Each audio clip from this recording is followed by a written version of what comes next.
آپ دیکھ رہے ہیں مسائل کا حل چینل۔ یتیم کا مال کھاتے ہیں ناحق طریقے سے، وہ اپنے پیٹ کے اندر جہنم کی آگ ڈال رہے ہیں۔ مال نہیں کھا رہے، بہت کھا رہے ہیں۔ اللہ فرماتے ہیں وَيُطْعِمُونَ الطَّعَامَ عَلَىٰ حُبِّهِ مِسْكِينًا وَيَتِيمًا وَأَسِيرًا۔ اور کچھ لوگ ایسے بھی ہیں جو اللہ کی محبت میں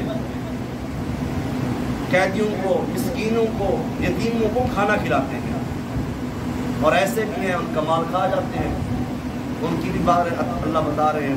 اور کچھ لوگ اللہ کی محبت میں مسکینوں کے ساتھ حسن سلوک کرتے ہیں۔ اور اللہ رب العزت نے ایک اور مقام کو فرمایا کہ وَاعْبُدُوا اللَّهَ وَلَا تُشْرِكُوا بِهِ شَيْئًا، اللہ کی عبادت کرو، اس کے ساتھ کسی کا شریک نہ ٹھہراؤ۔ وَبِالْوَالِدَيْنِ إِحْسَانًا، والدین کے ساتھ حسن سلوک کرو۔ وَبِذِي الْقُرْبَىٰ، رشتہ داروں کے ساتھ حسن سلوک۔ وَالْيَتَامَىٰ، یتیموں کے ساتھ حسن سلوک۔ وَالْمَسَاکِینَ، مسکینوں کے ساتھ۔ وَابْنِ السَّبِیلِ، مسافر کے ساتھ حسن سلوک کا اللہ نے حکم دیا ہے۔ اور آخری بات، ایک شخص آیا آقا علیہ السلام کے پاس، آ کر کہتا ہے اللہ کے نبی صلی اللہ علیہ وسلم، میرا دل بڑا سخت ہے۔ یہ بات نہ بڑی اہم بات ہے اور مختصر ہے، آپ سنتے ضرور ہیں۔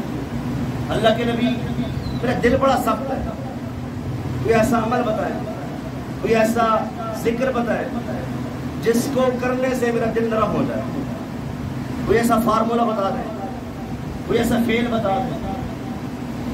کائنات کے امام جناب محمد رسول اللہ صلی اللہ علیہ وسلم فرماتے ہیں کہ یتیم کے سر پر ہاتھ پھرا کر، یتیم کے سر پر ہاتھ پھرا کر، اس کے ساتھ حسن سلوک کیا کر، اس کو اپنے ساتھ بٹھا کر کھانا کھلایا کر، اللہ تیرا دل بھی نرم کر دے گا اور تیرے معاملات بھی آسان کر دے گا۔ چھوٹا سا معاملہ ہے، چھوٹا سا امر ہے۔ اگر آج ہم اپنے معاشرے میں، اپنے گھر میں، خاندان میں، رشتہ داروں میں یہ چیز دیکھ لیں، ٹھیک ہے آپ کے پاس مال نہیں ہے، کم سے کم ہاتھ تو پھیر سکتے ہیں نا، اس کے پیسے رکھتے ہیں، محبت تو کر سکتے ہیں، پیار کے الفاظ تو بول سکتے ہیں نا اس کے ساتھ، کوئی ایسے لب و لہجے خوبصورت انداز کے ساتھ گفتگو کر لے جس کی اس سے دل و جوئی نہ ہو۔ اللہ سے دعا ہے اللہ رب العزت مجھے اور آپ کو جو سنا سنائے اس پر عمل کرنے کی توفیق عطا فرمائے۔ وآخر دعوانا الحمدللہ۔